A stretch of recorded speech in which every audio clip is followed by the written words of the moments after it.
প্রিয় সাংবাদিক বন্ধুগণ, আপনাদের সকলকে আমার আন্তরিক শুভেচ্ছা ও নমস্কার। আমি অ্যাডভোকেট লাকি বাছার, কনভেনার HRCBM। আজ 10 ডিসেম্বর 2025 বিশ্ব মানবাধিকার দিবস।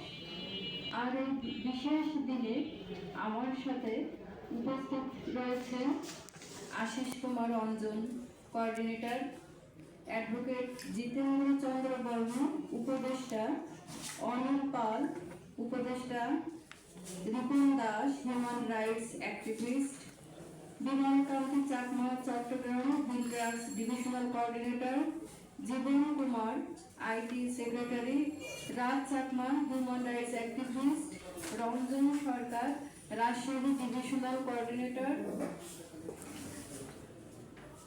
অমিত বর্মন, ঢাকা ডিভিশনাল কোঅর্ডিনেটর, বিমলেন্দু দাস, সূত্রাপুর কোতোয়ালি থানা কোঅর্ডিনেটর, ইতিমা মণ্ডল, অসীম মণ্ডল প্রমুখ।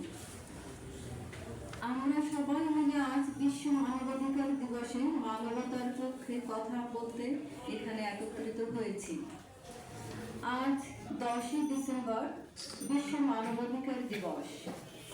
1948 সালের এই দিনে জাতিসংঘের মানবাধিকারের সার্বজনীন ঘোষণাপত্র ইউডিএইচআর গৃহীত হয়।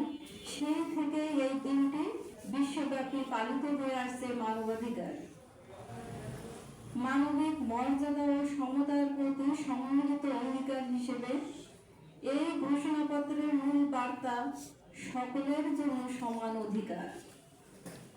মানুষ তার জন্মের মধ্যে কিছু অধিকার অর্জন করে: বাঁচার অধিকার, স্বাধীনতার অধিকার, মত প্রকাশের অধিকার, শিক্ষা ও কাজের অধিকার, নিরাপত্তার অধিকার এবং মর্যাদার সঙ্গে বেঁচে থাকার অধিকার। মানবাধিকার প্রতিষ্ঠা ছাড়া শান্তি, নিরাপত্তা ও উন্নয়ন কোনোটি সম্ভব নয়। প্রতি বছরের মতো এবছরও 10 ডিসেম্বর বিশ্ব মানবাধিকার দিবসে HRCBM বাংলাদেশের নির্যাতিত সংখ্যালঘু নারী, শিশু ও ঝুঁকিপূর্ণ জনগোষ্ঠীর অধিকার রক্ষার বিষয়ে জোরালো অবস্থান তুলে ধরছি। প্রিয় বন্ধুগণ, HRCBM জাতিসংঘের ইকোছকের বিশেষ পরামর্শক মর্যাদা প্রাপ্ত একটি আন্তর্জাতিক মানবাধিকার সংস্থা। এছাড়াও HRCBM ICC-এর NGO জোটের একজন গর্বিত সদস্য।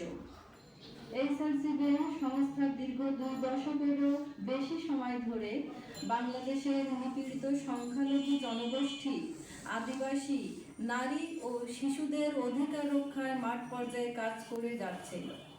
সারা দেশে HRCBM এর নিবন্ধিত কর্মীরা নিত্যদিন মানবাধিকার লঙ্ঘনের ঘটনাগুলো পর্যবেক্ষণ, নথিবদ্ধ ও দ্রুত প্রতিকার নিশ্চিত করতে সংশ্লিষ্ট প্রশাসনের সঙ্গে সমন্বয় রেখে কাজ করে আসছেন। প্রিয় সাংবাদিক বন্ধুগণ, 2025 সালে বাংলাদেশের মানবাধিকার পরিস্থিতির জন্য অত্যন্ত উদ্বেগজনক। সংখ্যালঘুদের উপর হামলা, লুটপাট, বাড়িঘর পোড়ানো, নারী নির্যাতন, ধর্ষণ, শিশু যৌন সহিংসতা, মব ভায়োলেন্স ও গণপিটুনি, ধর্ম অবমাননার অভিযোগকে কেন্দ্র করে হেনস্থা, আদিবাসী জনগোষ্ঠীর ভূমি দখল, হামলা ও টার্গেট কিলিং, মিথ্যা মামলা, জবরদখল ও জোরপূর্বক উচ্ছেদ, এই সমস্ত ঘটনায় জড়িত দোষীদের বিরুদ্ধে সময় মতো বিচার না হওয়া এবং ভুক্তভোগীদের নিরাপত্তাহীনতা আমাদের গভীরভাবে উদ্বিগ্ন করেছে। HRCBM বাংলাদেশের নির্যাতিত সংখ্যালঘু সম্প্রদায়ের জন্য ন্যায় বিচার, সত্য উদ্ঘাটন, জবাবদিহি, মর্যাদা সুরক্ষা, এই অধিকারগুলো নিশ্চিত করতে দৃঢ়ভাবে অঙ্গীকারবদ্ধ। আমরা বিশ্বাস করি, মানবাধিকার রক্ষার শুরু হয় রাষ্ট্রের আন্তরিকতা, প্রশাসনের নিরপেক্ষ আচরণ এবং সমাজের সম্মিলিত মানবিক অবস্থান থেকে। প্রিয় বন্ধুগণ,